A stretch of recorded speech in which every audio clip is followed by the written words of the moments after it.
Olá a todos, bem-vindos a mais um episódio do Building the Future AI Portugal Podcast. Podcast onde abordamos diversos temas ligados à inteligência artificial e à aprendizagem máquina. O meu nome é Marco António Silva e vocês já conhecem os meus amigos habituais nestas conversas, o Vítor Santos. Olá, Vítor. Olá a todos, um abraço. Viva, viva, Vítor. E o José António Silva. Viva, José António. Olá, bom dia. Viva, viva.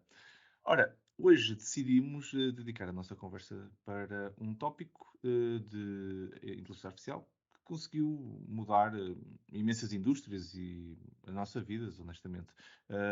Está presente em um monte de interações que temos com múltiplos sistemas hoje em dia e faz parte das nossas vidas, influencia o que fazemos, o que gostamos em múltiplas dimensões. Desde o que compramos, o que vestimos, que filmes ou séries é que vemos, que música é que ouvimos. Estou, claro, a falar dos motores de recomendações, um tipo de algoritmo de inteligência artificial que tenta prever o que temos mais probabilidade de gostar, gera listas de recomendações para nos apresentar exatamente isso. Tentaremos explorar este tema hoje, tanto do ponto de vista do algoritmo, como do impacto e aplicações que tem tido nas nossas vidas ao longo destes últimos anos. E acho que vai ser um tema bastante interessante para falar, principalmente muito até ligado com alguns dos últimos tópicos que nós temos andado a explorar, alguns algoritmos assim mais impactantes. A realidade é que hoje em dia já não estamos, acho que já não conhecemos ferramentas para consumo que não tenham motores de recomendações, principalmente se olharmos para plataformas de e-commerce ou até mesmo plataformas de streaming, não é? Seja de vídeo, seja de música, até ao ponto de se tornar praticamente uma definição, não é? De qualidade de serviço para. É um status, um standard de facto, não é? Do que é qualidade de serviço para para este tipo de plataformas. Há plataformas que fizeram a sua marca à volta da sua capacidade de recomendar bem, não é? Recomendar com qualidade o que é que o utilizador vai ver. Eu acho. Nós fizemos um episódio há uns tempos atrás com o Ricardo Fiel, onde estávamos a falar, já agora um abraço para o Ricardo, onde estávamos a falar sobre música e sobre as plataformas de música e pronto, inevitavelmente falamos sobre o Spotify. E eu até partilhei, e pronto, e partilho novamente, que para mim mudou drasticamente a forma como eu encontro música. A capacidade de recomendar e de encontrar novas músicas que eu nem sempre poderia estar no meu radar e que são muito parecidas com o que eu gosto e que, por causa disso, eu também gostei. Por isso, hum, eu sou vítima, vamos dizer assim, desta transformação. Assumo aqui, sou completamente. Comprei por completo esta visão e sou utilizador destes motores, e por isso, se calhar, também. De uma forma muito próxima consigo dizer que mudou mesmo a forma como eu interajo com a tecnologia e interajo até mesmo com alguns pontos. Não sei o que é que vocês acham, Zé Tal, Ai, força. eu queria buscar aqui mais uma daquelas coisas da história, pá. E se calhar já sou um bocado mais velho que tu. E antes do Spotify existia uma coisa chamada Firefly. E que a Microsoft comprou aquilo em 98. Portanto, eram uns tipos saídos do MIT Media, em 95. Fizeram um sistema de collaborative filtering para recomendações de música. E a Microsoft comprou aquilo para ficar com o login, que é uma coisa chamada Microsoft Passport, que veio a dar naquilo que hoje em Ah. dia é os logins universais, não é? Dentro do universo de Microsoft. É curioso que dessa compra na altura, o que eles aproveitaram foi o login. A identidade era. Mas eu lembro-me bem do passaporte, realmente. Essa brand foi para aí 2008, 2007, Não, assim, não, uma coisa. isto começou mesmo em 90 e tal. O Ui, ok. Passport foi usado para tornar universal aquele login do Hotmail, não é? E Exato, quando tínhamos o MSN, não era? Também e tudo. depois a seguir a MSN, depois a partir daí começaram todos os produtos da Microsoft a ter esses logins, começaram a incentivar parceiros. Eu passei esse processo de andar a tentar difundir o Passport como uma forma de login, um single sign-on, não é? Sim. E pronto, e mais tarde isso veio dar agora aqui a Azure Active Directory, não é? que acabou por agregar todas essas tecnologias e adotar Óbvio. agora todos os standards que existem hoje em dia. Mas este conceito de passive login usando o browser começou nessa altura com esta Firefly. Pelo menos é a informação que eu tenho dessa altura. Mas não sou falar da Firefly, eu sempre falar da Spotify como esse conceito de recomendação de músicas. Que engraçado, que engraçado. Eu não sabia dessa aquisição. De vez em quando, não é? Fazemos decisões do que é importante Eu e déjà vu deixamos da fora. informática. Dá a Oh, volta, claro. fica no mesmo sítio, não é? Portanto, em termos práticos. É o pêndulo, não é? É o pêndulo. Exato. Muito, muito bom. Mas então, e falaste bem já de um tipo até de algoritmos e podemos aqui explorar um bocadinho técnica, do ponto de vista técnico, o que é isto das recomendações para os nossos ouvintes que possam não conhecer tanto. Falaste agora de Collaborative Filtering, que é um dos grandes algoritmos, vamos dizer assim, para recomendações e bastante utilizado. Ainda temos Content-Based Filtering também e podemos se calhar explorar aqui um bocadinho. Não sei, Vitor, também antes de começarmos por aí, ou até mesmo começando por aí, como tu preferires, se tens também aqui algum comentário sobre isto. Sim. Tenho, portanto, eu queria aqui falar também um bocadinho sobre os sistemas de recomendação. Eu acho que eles estão aí para ficar. Habituámos a eles, não só na música, como nos livros, na regra geral, no comércio. Eu, em particular, em relação aos livros, acho que, por exemplo, quando vamos à Amazon, temos recomendações quando vamos comprar um livro. Bom, e já agora também com a música, mas, por exemplo, comprando um livro, temos a recomendação logo de não sei quantos livros. Com base em quê? A regra geral, como tu estavas a dizer, com base nas minhas próprias compras, Uhum. ou seja, o sistema vai aprendendo aquilo que eu comprei e com base naquilo que eu comprei vai dizer, bom, então, há aqui uma probabilidade deste indivíduo vir a comprar outras, este. Até mais explícito, diz quem comprou isto, também comprou isto. E cá está o tal colaborativo filtering, Uhum. com base no que os outros fizeram e com base nas recomendações dos outros. Isto, de alguma forma, se formos pensar, substitui o velho livreiro, que nos conhecia desde sempre e que, eu, por exemplo, ia muito ali à livraria barata na Avenida de Roma e comprava, portanto, quando lá ia, tinha sempre um livro recomendado, que ele dizia, olha, você está a ver o que chegou para si? Eu ia lá ver, portanto, porque era uma pessoa que me conhecia desde sempre. Uhum. Portanto, o colaborativo, os sistemas de recomendações vêm substituir esta ideia da pessoa que nos conhecia e que dá o tratamento personalizado aos seus clientes. Portanto, dessa forma, é algo que é muito interessante para, por exemplo, os sites de e-commerce, porque permitem uma recomendação personalizada para cada utilizador. Por outro lado, também podem ser vistos como sendo muito negativos, não é? Uhum. Temos que ver que há aqui uma parte negativa para a própria loja e já agora para o próprio utilizador. Porque, provavelmente, se andar sempre a recomendar coisas que são sempre as mesmas, o negócio não expande. Portanto, não há uma diversificação de venda de produtos. E não está sempre a vender à mesma pessoa o mesmo tipo de coisas. E não é esse o objetivo que se tem, pelo menos a médio e longo prazo.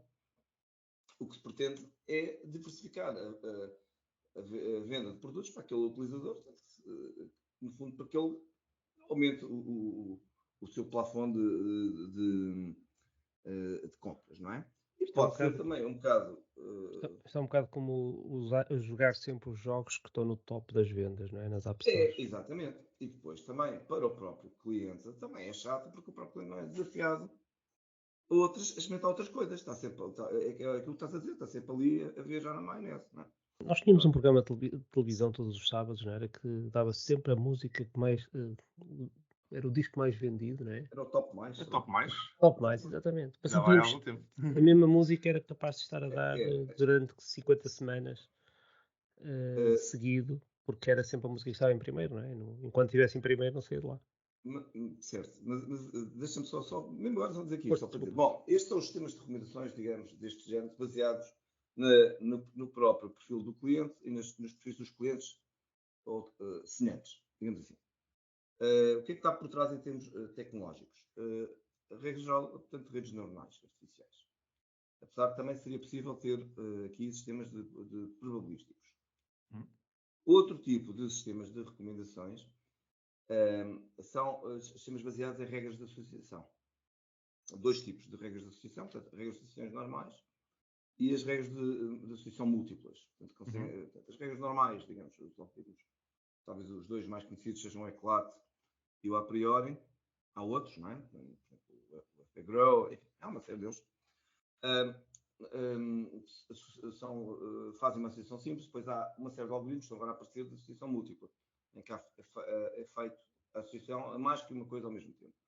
Bom, o que é que permitem estes algoritmos? Permitem outro tipo de coisa.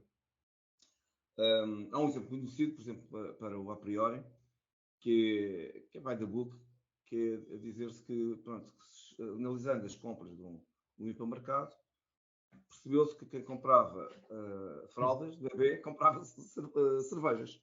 Então o que os gajos fizeram? Que era lógico. Foram colocar publicidade para cervejas no corredor das fraldas. Chegaram à conclusão.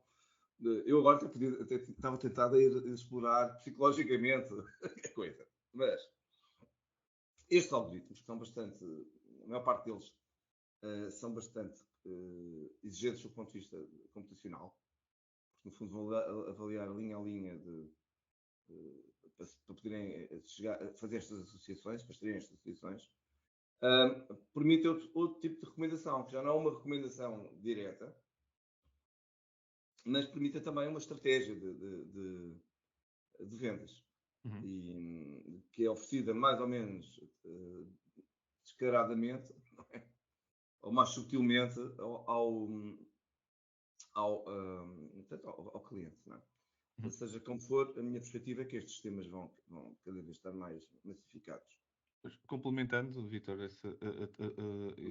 o que tu estavas já a explicar até de como é que estes algoritmos funcionam, isto na realidade, estávamos aqui a falar de collaborative filtering, por exemplo, de user-to-user, são matrizes, não é? Para os nossos ouvintes que possam não conhecer muito bem como é que isto funciona, isto parece muito óbvio que é, ok, ele descobriu aqui um conjunto de coisas que eu gosto com base no que os outros gostam, mas como é que isto depois é montado. E é curioso porque estes datasets até são bastante simples, principalmente os user-to-user, porque o que ele realmente precisa é de um catálogo de produtos, entender compras, no fundo, não é? Ou visualizações, ou cliques, ou pronto, depois depende muito de como é que nós consideramos uma interação. Interações positivas de utilizadores em relação ao ratings também de vez em quando também podemos usar o rating que a pessoa usou, que até é bastante, até dos melhores formas de analisar isto, que é se a pessoa deu 5 estrelas a um dado artigo, ok, isto aqui é completamente diferente de ter dado uma estrela, que continua a ser diferente de não ter dado nada e nunca ter visto aquele artigo. E depois a ideia é um utilizador que viu estes 5 artigos e outro utilizador que viu os mesmos 5 artigos viu mais 2, ou deu 5 estrelas a mais 2 que este não tem. E então, por causa disso, na matriz, eu consigo entender clustering quase, não é? Destes utilizadores. Ok, este utilizador faz parte de um cluster, mas neste cluster, em média, faltam-lhe estes 3 artigos. Então, provavelmente vais gostar destes 3 filmes. Mas há aqui uma dizer, alguma coisa que está implícita, não é? Aqui nesta forma de pensar, que é estes utilizadores são todos parecidos, por isso eles vão ver as mesmas coisas. E há um que viu um filme que o outro não viu, ou comprou um artigo que o outro não comprou, e por causa disso, como eles são todos parecidos, vão gostar das mesmas coisas. Que é um bocado como nós somos com os nossos amigos, não é? Temos um conjunto de amigos que até gostamos dos mesmos filmes ou das mesmas séries, e até discutimos as mesmas séries e tudo. Depois há alguém que diz, epá, tens que ver esta série. E nós vamos confiar. Vamos confiar de uma forma até bastante direta. Aquela recomendação daquela pessoa que já viu as outras 10 séries que eu também vejo e gosta das mesmas séries que eu, disse-me que aquela série ali é muito boa, ou aquele filme é muito bom e eu vou ao cinema vê-lo. Este princípio é muito humano e está muito mapeado neste user-to-user recommendations. Mas na realidade, isto depois também tem aqui algum problema grave nestes algoritmos, que as pessoas depois se esquecem, que é como é que eu começo quando eu não tenho ninguém que viu nada. Seria o equivalente a não conhecer nenhum dos meus amigos e o que é que eles gostam. Eles vinham por aqui, vê esta série, vê esta série, vê esta série. Eu ainda não sei qual deles é que é parecido comigo, quase é que gostam das mesmas coisas que eu. Este fenómeno, aqui neste caso em particular, chama-se o cold start e é um dos problemas difíceis de resolver e tipicamente ou a solução que eu vejo mais vezes a ser utilizada é termos dois modelos, no fundo, não é? Temos um modelo que trabalha muito mais o item to item, ou então termos linhas editoriais, que são os tops que vocês estavam a falar, e que desde sempre que foram a forma mais um bocado bruta, vamos dizer assim, mas mais simples de resolver as recomendações, que é o que é mais visto, tem estatisticamente falando, e agora estatisticamente falando, se a coisa que mais gente vê é este filme, então a probabilidade de eu apresentar isto a alguém é muito alta dessa pessoa também ver, principalmente se eu lhe fizer um branding a dizer filme mais visto da semana, ou do ano, ou desde sempre. Mas o problema desse tipo de métricas puramente pronto, acumulativas, principalmente aquelas que são acumulativas para sempre, é que o que é mais visto desde sempre vai continuar mais visto durante muito tempo. Por isso não tem quase tendência nenhuma de variar. Principalmente porque ele se autoalimenta, não é? O facto de eu ver aquilo naquele top 5, não é? Aqueles 5 filmes vão andar sempre entre eles, E é, às voltas. é nessa altura que o nosso ex-primeiro-ministro vai mandar comprar os livros dele para chegar a primeiro lugar, não é? Pronto. E depois o difícil é entrar pronto, neste mundo e conseguir chegar ao topo quando não existe nenhum tipo de personalização, vamos dizer assim, um top de todos. Pronto, também é meu, mas não está personalizado a mim, não é? Quer dizer, eu por exemplo, em música, hum, normalmente não estou nesses tops, ou os meus gostos não estão nesses tops. Então eu sou excluído nisso. Se calhar nos Sim. filmes até gosto de alguns blockbuster movies, mas em música já tem mais dificuldade. Isso cria um problema, não é? Isto também tem a ver com uma das nossas skills hoje em dia, que é a capacidade de filtragem, não é? Há excesso de impulso, há excesso de conteúdos e nós Bom queremos ponto. otimizar o nosso tempo. E Bom dessa ponto. forma, ninguém quer perder tempo a ver coisas que não vale a pena, não é? E daí vem esta procura muitas vezes por esse tipo de rankings que lá está, podem ser falseados, não é? E é muito comum em muitas indústrias as pessoas investirem até na compra dos próprios produtos ou em campanhas só para fazer subir esses números e depois a seguir beneficiarem disso. Portanto, por exemplo, nas App Stores é muito comum eh, aplicações que estão com preço até gratuito ou muito barato em determinados períodos só para ganhar ranking e depois de ganhar ranking já podem voltar a pôr o preço que tinham previsto. Bom E ponto. portanto isso são tudo técnicas para tirar partido dessa visibilidade, não é? que esses sistemas vão dar. Mas até que agora temos estado a falar o que é que os outros utilizadores fazem, não é? Isto tem a ver com os comportamentos, se é um rating, como estavas a dizer, mas pode ser outras coisas menos explícitas, como por exemplo os shares, quando a pessoa partilha um link com um amigo ou com a família, isso também tem o seu. Todos esses comportamentos têm o seu impacto. Sim, sim. Há coisas também relacionadas com o comportamento ao longo do filme, por exemplo, se as pessoas fizeram muitas pausas, se viram seguido, se avançaram partes do filme ou de uma série. E isso também pode regular mais ou menos interesse em determinadas partes. Isso pode ajudar também depois, mais tarde, a construir melhorias no processo de desenvolvimento das séries, ao ponto que hoje em dia também já se fala que há algoritmos para avaliar Para criar né, scripts, no o fundo. argumento, Exato. exatamente. E são capazes logo de dizer se o argumento vai ter sucesso ou não. Portanto, isto, e, no fundo, aqui há algo que nós todos procuramos, que é onde é que estão os padrões, onde é que estão os dados estatisticamente relevantes para ajudar a tomar decisões de futuros investimentos, não é? Tu falaste aqui de um ponto interessante, eu já te passo a palavra, Vítor, mas só para complementar aqui, que é a heurística, não é? Que é uma das coisas importantíssimas, a heurística da avaliação do que é um gosto, não é? O que é positivo e o que é negativo. Aquele item no catálogo, com base nas interações do utilizador, sejam share, seja um clique, seja ver um trailer, quanto do trailer é que eu vi, etc, etc, etc. Tudo isto depois precisa de ser muito bem calibrado, porque a heurística vai ser pronto, a água, não é? Que quase a vida do algoritmo de recomendações. Se eu estiver a avaliar mal o que é que aquele artigo representa para um utilizador, então muito provavelmente eu também vou recomendar um montão de lixo àquele utilizador, porque não sei avaliar a sua interação. Mas força, Vitor, ias também complementar. Não, ia só dizer que estou muito de acordo com aquilo que vocês estão a dizer. Há aqui também por trás dos sistemas de recomendação aquela ideia que as pessoas têm em relação à IA, que é um bocado ingênua, se quisermos, que é acreditamos. Nós não vamos saber porquê. Recomendou, é porque tem razão. Portanto, está certo. E portanto, é verdade. Nós acreditamos nos sistemas de recomendação. Agora, há aqui um paradoxo neste acreditar. Vamos imaginar o exemplo do livro que eu estava a falar há bocado. Eu vou lá e é-me recomendado um livro. Eu olho e digo, realmente tenho interesse neste livro. Portanto, vamos imaginar que eu estou a comprar um livro sobre Reinforcement Learning e a propósito de eu estar a comprar um livro sobre Reinforcement Learning é recomendado de outros. Eu digo, realmente também estou interessado, é pena não ser rico, porque também estaria interessado em comprar também este livro. O problema é que fica fechado.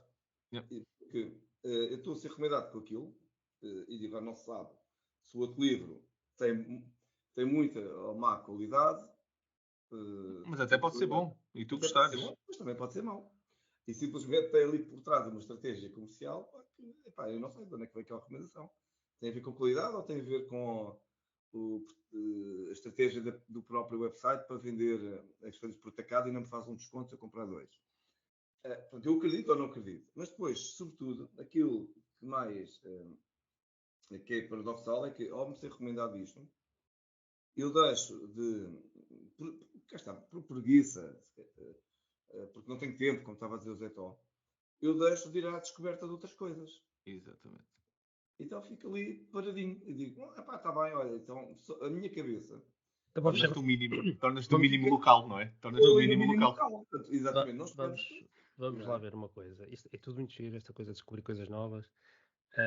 Mas quem é que numa situação, tem pouco tempo para decidir, sei lá, o restaurante onde eu vou numa cidade nova, a primeira coisa que a gente vai fazer é procurar uma aplicação destas de ratings, né? Um Fork, ou The Fork, ou 5 estrelas. TripAdvisor, etc. E vamos procurar coisas que encaixam naquilo que é o filtro que nós andamos à procura e ver o que é mais valorizado nesse segmento. E portanto, isso é uma excelente forma de lá chegar, mas eu lembro, quando era teenager, né, ia ao cinema, a gente procurava um jornal, tinha lá uns críticos que faziam umas bolinhas. Normalmente era o contrário, quando diziam mal é porque era para ir ver, não é? Deu tanto mal. Exatamente. Havia ali um sistema de influencers, não é? Como é que essas pessoas avaliavam os filmes e porque é que elas recomendavam os filmes e não outros. Não, mas é verdade. Mas isso aí estás a falar das recomendações curadas, no fundo, não é? Que editorialmente, por alguém que tu, pronto, é um reviewer, ou pronto, se for na comida é um como é que se chama? As coisas gastronómicos que andam a experimentar restaurantes, não é? Pronto, e depois até tens guias de recomendações à volta disso, que é o guia Michelin, por exemplo, que nós todos tens 5 estrelas Michelin, 4 estrelas Michelin. É exatamente isso, não é? É um status vindo de uma recomendação que não foi de todo, que já tem anos, o guia Michelin já tem anos, e não é curado por nenhum algoritmo de inteligência artificial, é curado por um humano. Será que isso é melhor ou pior do que a curadoria que se faz de todos os utilizadores? No mundo democrático? Não é? Exatamente. Aí essa parte do cinema, não é? Eu confio muito mais hoje em dia neste Wisdom of Crowd, não é? Com o IMDb e o que é que eu encontro no IMDb sobre uma série, um filme, do que propriamente ver o que é que estes críticos, a não ser que eu conhecesse muito bem os críticos e já soubesse calibrar, como o Vítor estava a dizer, que é ir ao contrário da recomendação deles, portanto, isso seria a calibração do Vítor. Eu procuro mais fontes para tomar uma decisão se vou gastar aquelas 2 horas ou não vou gastar aquelas 2 horas. Ou no caso de uma série é bem pior, não é? Uma série pode ser 30, 40, 50 horas, não é? Exatamente. Então, vou só dizer aqui uma coisa para tu pensares. Imagina que tu vais conhecer uma nova cidade. Uma cidade que nunca tiveste. Qual é que tu achas que é a melhor maneira de descobrir a cidade? É meteres o mapa no bolso e ires à descoberta da cidade, ou pedir ao sistema de recomendações que diga os pontos, digamos, de interesse turístico? Eu faço um pergunta algoritmo, aqui. eu faço um algoritmo misto, estás a ver? Pergunto à minha filha para procurar nas redes dela o que é que ela quer, o que é que ela acha que vale a pena fazer naquilo. Pergunto à minha mulher a mesma coisa, ela usa as ferramentas dela. Portanto, cada um usa as suas. Um sistema de recomendação familiar. E depois, no fim, fazemos um ensemble daquilo tudo e tentamos, ok, dentro do tempo que temos e dos sistemas e dos sítios que ainda estão disponíveis, não é? Porque muitas vezes estes sítios depois também não têm disponibilidade, ou estão fechados naquele dia, porque é uma segunda-feira ou uma coisa qualquer, e portanto aquilo depois reduz ao possível. Certo. Mas não é fácil, mas eu confio muito mais neste modelo hoje em dia em que temos muitos data points baseados não só no consumo, né, nos top, não é só o top mais, e portanto se nós formos para trás, para os anos 80, anos 90, se calhar tínhamos sei lá, um jornal, tínhamos uma Blitz, ou tínhamos um semanário, que tinha sempre umas recomendações de novos discos, etc. Ou íamos ver o Top Mais e pronto, víamos o que é que a maior parte das pessoas está a ouvir. Ou fazemos um misto dos dois, não é? Ou procuramos estas redes de conteúdo comum, não é? O content filtering, não é? Na realidade, em que Collaborative filtering. Mas isso é collaborative com os filtering, outros utilizadores. em que procuramos os utilizadores que são like-minded, não é? Como nós, e queremos seguir também as mesmas experiências que eles já sentiram. E, portanto, vamos à procura dessas coisas. Portanto, não é linear. Eu acredito que quem está a fazer isto, no caso de uma Netflix, de uma Amazon, etc., o que eles estão a tentar fazer é criar mais conteúdo, não é? Portanto, aqui é tentar preencher aquele vazio, ou na página com outros produtos para recomendar, ou no fim de uma compra para continuar a comprar mais coisas, ou no caso dos filmes para continuar a ver mais coisas a seguir. E no caso das redes sociais, nós sabemos que hoje em dia o scroll é infinito, não é? E porquê que o scroll é infinito? Porque constantemente os algoritmos estão a recomendar o que é que tem maior probabilidade da pessoa não parar de fazer scroll. O Netflix ficou muito conhecido até pelo fenómeno que depois deu nome exatamente no próprio Netflix, que é o binge watching, não é? Porque era exatamente isso. Eles chegaram à conclusão que é o mesmo fenómeno que acontece nas redes sociais e tudo que é. Se eu conseguir te colocar um conteúdo que tu gostaste, a probabilidade, e te meter um novo conteúdo seguido a esse, a probabilidade de tu continuares engaged é muito alta, não é? Fazes scroll, se viste um vídeo que tu gostaste, a seguir vou-te mostrar outro vídeo. Se eu conseguir acertar nesse vídeo, porque como tu viste este, vais ver o a seguir. Se o a seguir não for bom, probabilidade de tu vês o que vem a seguir, tu fazes disengage ali, ou então, pronto, já estás muito, muito propício a fazer disengage. Se eu te mostrar 2 vídeos seguidos que tu não gostas, ou dois artigos, ou 2 coisas seguidas que tu não gostas, o meu algoritmo está a falhar redondamente e tu vais fazer um disengage completo. Provavelmente vais mudar para outra app, exatamente. Que é o normal, porque nós neste momento, mas isto não era verdade antigamente, ok? Sem estes modelos de pura serotonina no teu engage, não é? Tu tens que estar completamente sempre num nível muito alto de excitement e tudo para conseguires fazer uma compra. Cria-te uma indecisão imensa quando isso não acontece. Que é, será que isto é bom? Será que isto é mau? Não tenho nada sobre isto. Essas decisões que tu estavas a falar, eu acho que nesta geração já é muito mais difícil. um exemplo muito claro, na minha opinião, disso é que o Netflix é o que é por causa das recomendações, sem dúvida nenhuma disso. Eles investiram imenso naquele engine. Toda a linha editorial deles é com base em recomendações. Aqueles scrolls todos de séries e tudo é tudo com base em recomendações. Depois começamos a ver isso no e-commerce, começamos a ver isso nas redes sociais e agora começamos a ver isso nas publicidades e agora estamos as próprias redes sociais estão a evoluir só nessa direção. O fenómeno do TikTok versus os restantes redes sociais, que rebentou com as outras redes sociais todas do ponto de vista de algoritmo e de engagement, e uma rede social que acabou de nascer e que já consegue ter mais engagement do que qualquer outra, tem a ver exatamente com o sistema de recomendações que eles colocaram lá. Identificaste com estes ideais. Então agora só te apresenta aquilo e tu vais continuar satisfeito. Estás satisfeito, Da mas tua bolha. na tua bolha. Pá, não querendo ser mal interpretado aqui, mas em alguma ignorância. Não é? Aquele algoritmo está-te a tornar ignorante, porque não te está a deixar ver nada fora e está-te a mostrar imensas coisas para as quais tu estás a sentir que é o mundo inteiro e que a tua bolha já é tão grande, porque existe conteúdo suficiente para tu sentires que viste tudo o que existe para ver, porque não consegues ver tudo o que te está a ser apresentado, mas na realidade E tudo reforça a tua opinião também. porque a tendência destes algoritmos é dar-te coisas que tu gostas. Então eu não vou arriscar, eu não vou explorar, eu não vou tentar te dar uma coisa. Se nós levarmos estes algoritmos ao seu limite de recomendações, a recomendação tem como objetivo é premiada por acertar. Então, se eu vou jogar, não é? A equipa vencedora não mexe, não é? Não é o que se costuma dizer. Eu não vou andar a tentar explorar outros tipos de conteúdos. Porque é que eu te vou mostrar visões políticas diferentes? Porque é que eu te vou mostrar filmes que saem fora do seu espectro do normal? Sim, Mas se calhar tu ias gostar. eu concordo com isso que estás a dizer, é absoluto, não é? Leva a tal autossatisfação. Exatamente.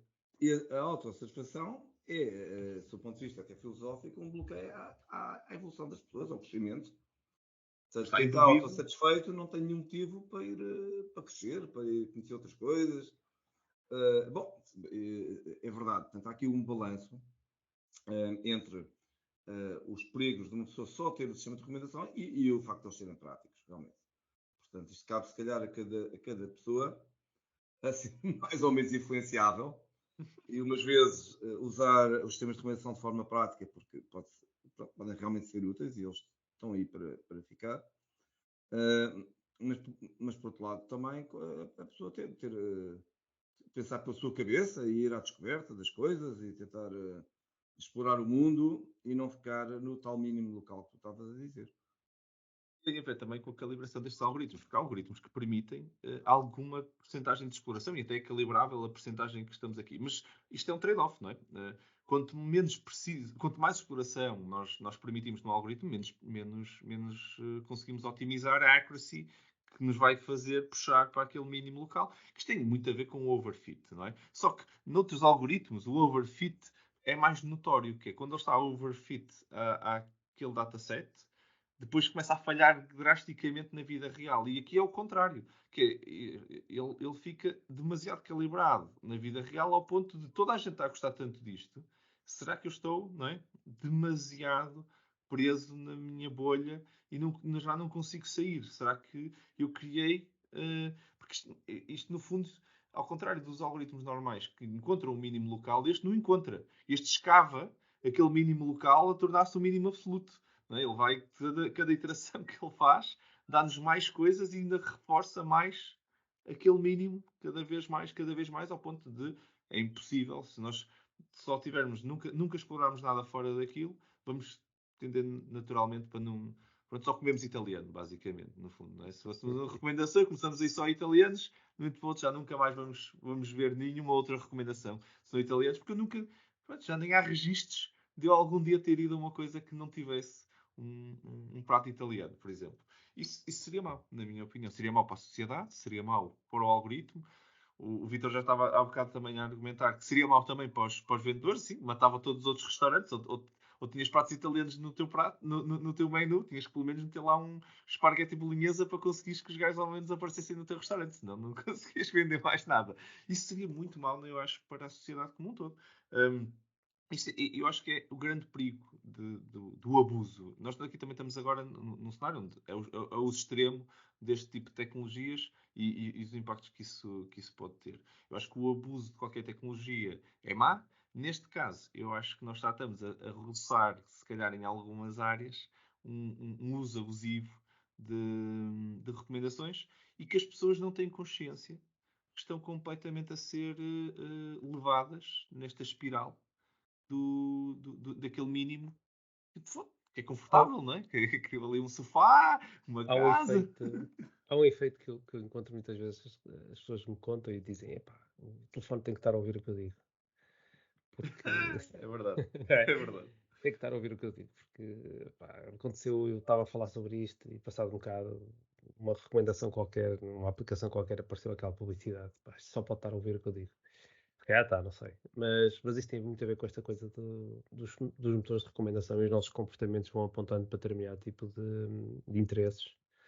E a publicidade está toda a funcionar com base nesse tipo de estratégias. Portanto, eles querem exatamente antecipar exatamente o que é que tu vais provavelmente precisar e Exatamente. com isso acertar naquela compra de impulso que, pronto, vai aumentar o carrinho de compra, vai meter mais qualquer coisa que se calhar não ia comprar, mas quando viu aquilo percebeu, epá, é mesmo isto que eu andava à procura, nem sabia que isto existia. E estes tipos conseguiram descobrir isto. Que era aquele efeito do Spotify, não é? Ter uma música que eu nunca ouvi falar, numa banda que eu nunca ouvi falar e eu adoro isto. Um, e realmente estes sistemas têm tendência para quase que nos completar o nosso próximo passo, não é? E Yep. começamos a ver isso em muitas aplicações de produtividade, não é?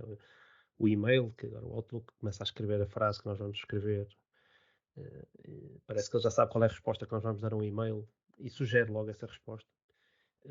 Começa a completar as frases ou no editor a programar o Copilot e tecnologias equivalentes começam a completar aquilo que nós estamos a tentar fazer só porque começamos a escrever um comentário ou um pseudocódigo ou o nome de uma função e ele consegue perceber, ok, já estou a perceber o que estás a tentar fazer e começa a sugerir o resto do código. Um, são tudo efeitos práticos de como usar todos estes sistemas para aumentar a qualidade das recomendações. E isto aplica-se a muitas outras coisas, não é? Quando um carro tem que tomar uma decisão sobre o que é que está a ver na câmara, há coisas que são mais prováveis de aparecer do que outras, não é? E cada vez mais estes algoritmos tentam também aproveitar essa probabilidade da próxima coisa a aparecer. Que é aquilo que nós todos que conduzimos carros aprendemos, que é se uma bola atravessar a estrada, provavelmente a seguir vem uma criança a correr. Não é? Aquela classe de procurar uma criança a aparecer à frente da câmara, provavelmente é aquilo que vai acontecer depois de passar uma bola. E este tipo de exemplos devem existir muitos equivalentes que são suficientes muitas vezes para, mesmo com grandes dificuldades de percepção visual, o carro vai ter que tomar decisões se aquilo é uma curva ou não é uma curva ou é um reflexo do sol que está a trocar completamente as cores do pavimento. E a probabilidade daquilo ser para a esquerda ou para a direita pode ser a diferença entre ele conseguir perceber o que é que deve fazer naquele momento ou se deve atuar de emergência com uma paragem brusca. Né? Sim, isso bem que eu acho que por esses casos estamos a falar mais de classificação pura do que propriamente recomendação, É verdade. mas percebo o teu ponto. Porque no fundo também as recomendações de alguma forma estão-te a classificar, estão-te a fazer clustering mais do que propriamente classificar, né? Mas percebo o teu ponto, o paralelo que estás aqui a definir. Eu acho que há muito ainda que nós vamos explorar neste tópico no futuro, até porque vamos ver isto a crescer ainda mais, muito mais. E estava a dar o exemplo do TikTok, que é um exemplo recente, e de certeza que vamos ter mais exemplos aqui para explorar aqui no podcast. Mas, É tão recente que ainda não se sabe muito bem tudo que está por trás daquilo, não é? exatamente. E ainda não é suficientemente estudado. Pelo menos não é como o caso da Netflix, que foi tão discutido e houve concursos públicos e Yeah. houve desafios. Eles chegaram a ter um desafio que davam 1 milhão a Chegou a quem ver quem construísse o ganhasse. algoritmo melhor. E houve quem ganhasse isso. E, e portanto, são sistemas que se calhar já estão mais documentados, não é? Com o Sim. tempo. Yeah. O TikTok ainda está muito escondido, ainda é uma secret sauce. Não sei se podemos convidar alguém que trabalhe no TikTok e que possa falar sobre o que é que eles estão a O fazer algoritmo. diferente, mas que está a resultar em termos de penetração, está. Completamente, completamente, sim, sim, sim. Por isso é que eu digo que vai haver, ainda falta passar muita água debaixo desta ponte das recomendações para decidirmos muito bem como é que vamos, para onde é que isto vai. Se calhar vamos guardar então essas conversas para um futuro episódio para revisitarmos este tópico e vamos avançar para a nossa rubrica.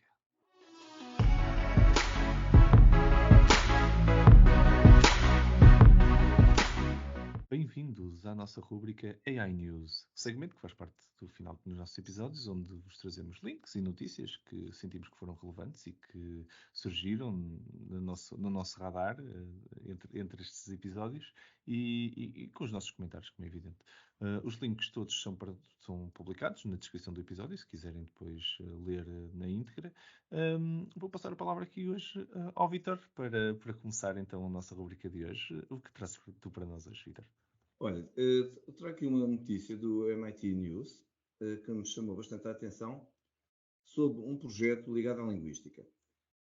E o título da notícia é AI that can learn the patterns of human language.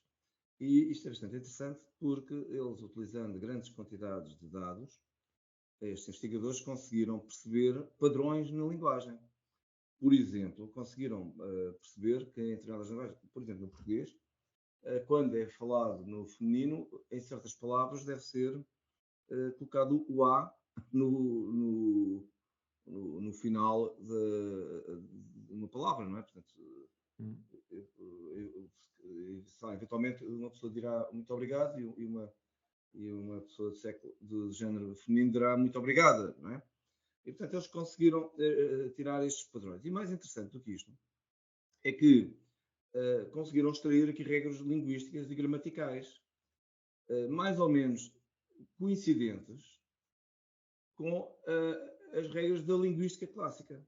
Ou seja, a máquina consegue descobrir regras linguísticas que no fundo, decalcam aquelas que foram criadas por especialistas em linguística.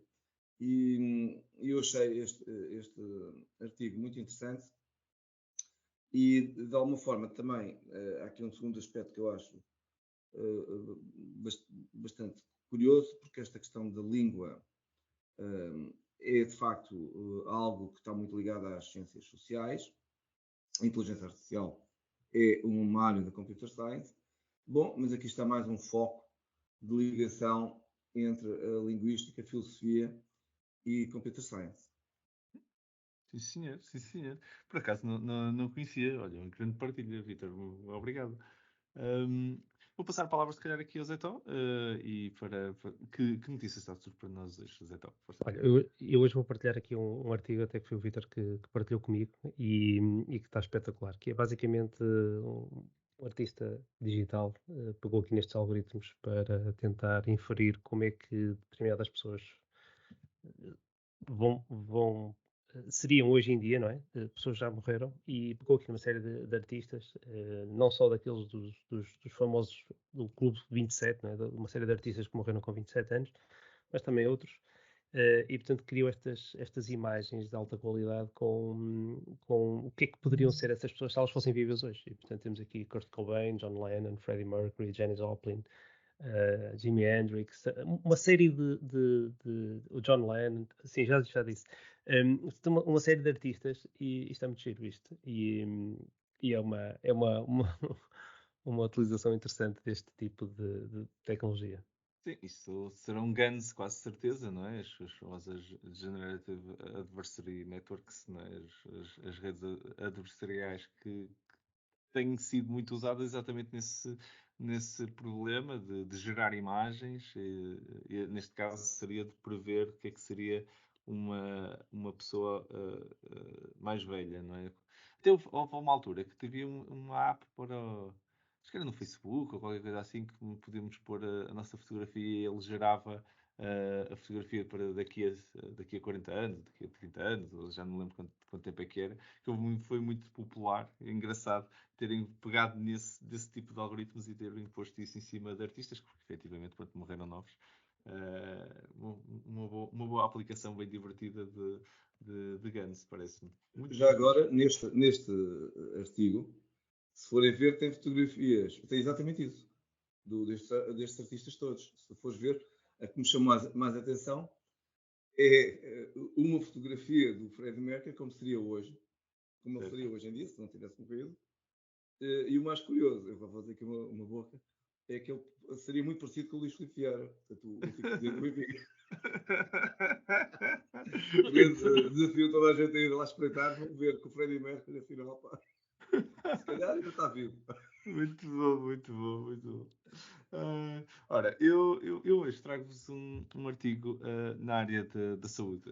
Por acaso é um artigo da Forbes que é uma entrevista ao National Director para AI e Health and Life Science da Microsoft, o National Director nos Estados Unidos, que é o Tom Lowry. E a entrevista é bastante interessante. Ok, que é um bocado focada na situação atual do Sistema Nacional de Saúde americano, pronto, que tem as suas partes muito particulares comparado com o Sistema Nacional de Saúde português. Mas, do ponto de vista da aplicação, o que ele fala sobre como é que a inteligência artificial e o machine learning vão impactar o futuro da saúde, não é? Do healthcare. Mas, novamente, o ponto de partida dele é a América, não é? E é muito interessante porque aborda ali temas nesta entrevista que são bastante transversais à saúde como um todo em qualquer geografia, se bem que nos Estados Unidos eles têm os problemas particulares que têm a ver com a forma como o sistema deles está montado, mas, por exemplo, a questão de geracional que ele discute aqui, acho que é igual em todo lado. E até, na minha opinião, um bocado transversal à saúde, mas na saúde é um problema real, que tem muito a ver com como é que nós, nas diferentes gerações, estamos disponíveis para ver como é que os cuidadores de saúde vão interagir connosco e como é que nós interagimos com eles. Temos aqui uma geração completamente digital, mas que está a usar o mesmo sistema de saúde que uma geração que é pré-digital, pré-transformação digital. E isso cria aqui não há um one size fits all para tudo. E depois a visão do Tom é bastante interessante nesse ponto. E depois ele aborda, depois a grande parte da entrevista aborda aqui dois temas. Um tema muito interessante que é a promessa da inteligência artificial neste mundo da saúde e porque é que ainda não foi realizada, o que se calhar é uma questão que muitos de nós estamos curiosos de também saber. Pá, a visão dele é engraçada. A promessa está lá, não é? Do diagnóstico assistido, dessas coisas todas, mas demora algum tempo, apesar das predições e tudo estarem lá, demora algum tempo a conseguirmos o status, no fundo, de conseguir massificar essa tecnologia. E depois termina, acho que a entrevista de uma forma bastante interessante, que é porque é que os healthcare professionals, os profissionais, os enfermeiros, os médicos, não deviam ter medo da inteligência artificial, porque a inteligência artificial está aqui para ajudá-los e não para os substituir. A ideia é nenhum humano consegue processar estas quantidades absurdas de dados, por isso eles vão precisar de ferramentas para o fazer e não há melhor ferramenta para isso do que a inteligência artificial e o machine learning para os ajudar. Não é para os substituir, é mais uma ferramenta para construir e para os permitir focar noutras coisas em vez de estarem a fazer este trabalho para o qual o ser humano não está habilitado a fazer. E acho que isto é uma visão muito positiva e é um bocado a visão que eu também tenho. A inteligência artificial, independentemente de ser na saúde ou onde for, está lá para nos ajudar a fazer as coisas que nós não somos de todo talhados para fazer.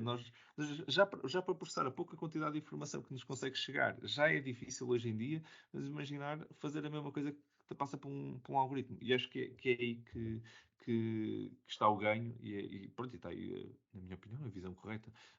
Por isso é uma entrevista bastante interessante, gostei de a ler e achei, pronto, e deixei aqui para partir com vocês para também poderem dar um vista de olhos. Apesar de ser a América, acho que é perfeitamente aplicável cá em Portugal. Muito relevante esse artigo. Eu vou ler garantidamente. É um assunto que nos interessa a todos. E até direi que até podia dar aqui mais. Não, já falámos também sobre a área da saúde, mas que era um assunto que devíamos recitar um destes dias. Concordo. Por acaso, principalmente acho que agora, passado algum tempo, já começamos a ter ainda mais coisas para aprofundar. Uma coisa para pôr, sem dúvida, aqui na nossa lista. Assim terminamos mais um episódio. O meu nome é Marco António Silva e vocês estiveram a ouvir o Building the Future é Portugal Podcast. Podcast que vos fala sobre inteligência artificial em conversas informais e cheias de conteúdo.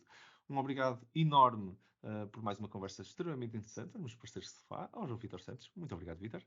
Foi excelente, como sempre. Obrigado. Obrigado. E ao José António Silva. Muito obrigado, Zé Tó. Obrigado e até já. Exatamente. Obrigado a ambos, é um prazer imenso gravar estes episódios convosco. Obrigado, claro, a todos vocês que estão desse lado a ouvir-nos. É para vocês que nós produzimos este conteúdo e é um gosto enorme saber que vocês estão desse lado e a apoiar-nos. Caso tenham temas que gostassem de ver discutidos nos próximos episódios, sugestões, comentários ou feedback, estamos muito interessados em vos ouvir, por isso basta nos fazerem chegar um e-mail para podcast@buildingthefuture.pt. Fiquem atentos para o nosso próximo episódio, nas habituais 2 semanas. Até lá, muito obrigado por estarem desse lado e vamos continuar juntos a ativar Portugal e construir um futuro melhor com a tecnologia. Obrigado a todos.